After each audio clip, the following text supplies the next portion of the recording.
ക്ലിഷ്ടയാം സാധ്വിയെ കണ്ടു സഹിക്കാഞ്ഞു പട്ടണമൊക്കെയും കണ്ണടച്ചു. നിശബ്ദയായി ക്രമേണ നിശീധിനി വിശ്വത്തെ വീക്ഷിച്ചു നിന്നാൻ ചന്ദ്രൻ. ആഹുമായൂണെന്ന രാജാധിരാജനും മോഹനോദാര നിശീധവേശൻ.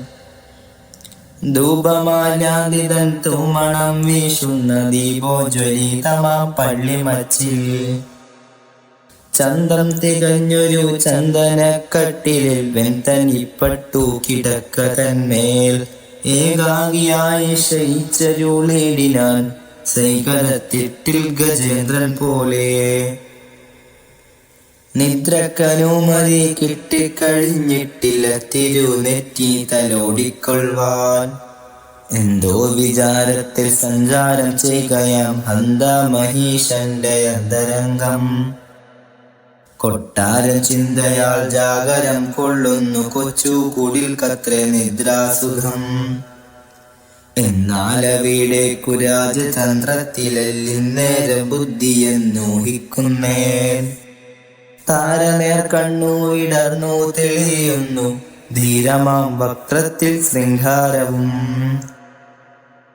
മന്മഥനെന്ന മഹാകവിയാകണമിമ്മനോരാജ്യത്തിൻ ഗന്ധകാരൻ. നേരിയ കാലൊച്ചയെന്നു പുറത്തളത്താരാൽ ശ്രവിപ്പതായി തോന്നുകയാൽ കൈമുട്ടു ശീർഷോപദാനത്തിൽ കുത്തിയും കാർമുകിൽ മീശ വളർന്ന ദണ്ഡം.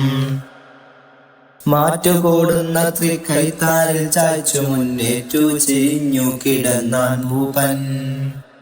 ചിക്കെന്നൊരത്ഭുത ജ്യോതി പ്രവാഹമപ്പോൾ കുളിർപ്പൂമച്ചിൽ വന്നലച്ചു. കൺമയക്കീടുമാ മിന്നലിൻ മേഘമോ നമ്മുടെ ഉസ്മാൻ ഖാനായിരുന്നു.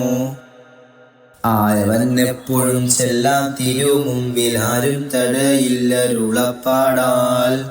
വിൺമലർത്തോപ്പിലെ പൊൻപനിയിലെ പോ തൻ മുന്നിൽ കാൺമൂക്കിനാവു പോലെ. സംഭ്രമം കിഞ്ചന സ്പഷ്ടമായി പോംവിധം തമ്പുരാനങ്ങെഴുന്നേറ്റിരുന്നു. തീരെ തിരുവുള്ളിൽ ഓരാതുള്ളൊന്നല്ലോ ഇരുചീരോത്സവ പ്രാദുർഭാവം. പൃഥ്വീശ്വരേശ്വര പത്തുനാളങ്ങുന്നു ഹൃത്തിനാൽ സേവിച്ച ദേവീത. പ്രത്യക്ഷയായി വന്നു കാമം വരിച്ചു കൊൽക്കെത്രയോ പേർക്കിഷ്ടമേകിയോനേ.